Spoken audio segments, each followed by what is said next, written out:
In our weekly program, City Brief, we focus on our city administration and the city-owned entities that serve the citizen, visitor, and investor in the greater city of Joburg. Hi, I'm Danny Glover, and you're watching Joburg Today.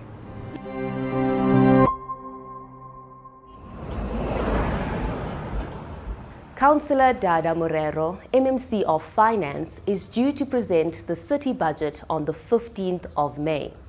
I had the opportunity to discuss the current realities and opportunities ahead of the budget. Now, MMC, what does the constituency need to understand around its relationship with the City of Johannesburg, and also how can that then be a solution? Well, there are two major issues that would want our customers, first and foremost, which are account holders, to pay their accounts on time and ensure that the accounts are being paid. Because in any case, services have been provided and consumed, so we would want our customers to honor their part of the bargain by ensuring that they pay for services. Two, the residents general of Johannesburg, we believe that they have no other home except Johannesburg. So they should contribute to us making Johannesburg a better place for all of us. So that would mean participating in all our campaigns, whether it's a cleaning campaign, campaigns around substance and drug abuse. So we'd like our residents of Johannesburg to fully participate to ensure that Johannesburg becomes a better place, whether it's crime awareness campaigns, and help us, of course, to report incidents of crime so that our police and JMPD can respond to those instances so that we can reduce the effect of crime in Johannesburg. Now, the city is under a major financial crunch. How are you prioritizing spend, especially within the new budget?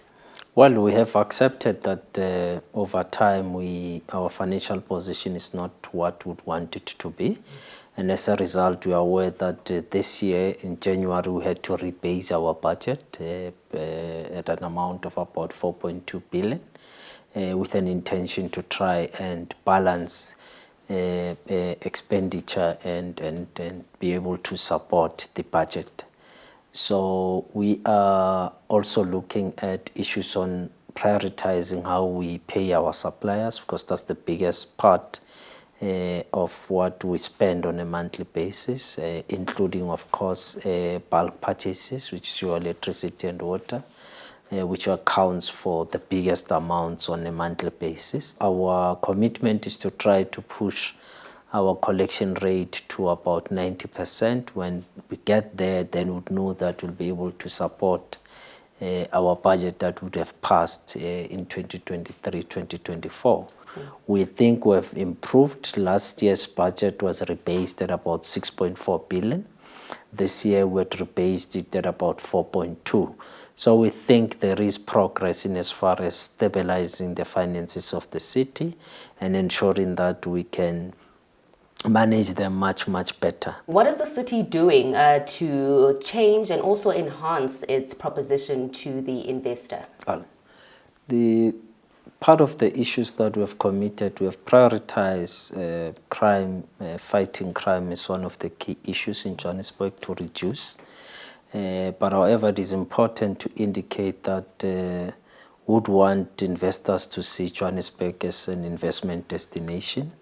One, in terms of our abilities to try and reduce the cost of doing business in Johannesburg. And one of the key issues we are doing is on our tariffs, which is both water and electricity tariffs and the rates and taxes that we have tried to keep them lower. And in fact, in the next budget, you will see that we would have reduced the water tariff, especially for business, to ensure that we can attract as much as businesses as possible into Johannesburg. Two, we're investing a lot of money into our capital expenditure around infrastructure, mainly focusing on water, electricity and road infrastructure to ensure that we can attract investors into the city. So we'll be putting quite huge amounts in as far as that investment is concerned. And we can also say to any investors that would love to form part or come to Johannesburg that in fact Johannesburg is on the road or the path towards recovery. As you can see, our financial position is now stable. As you can see, our ability to start responding to infrastructure issues.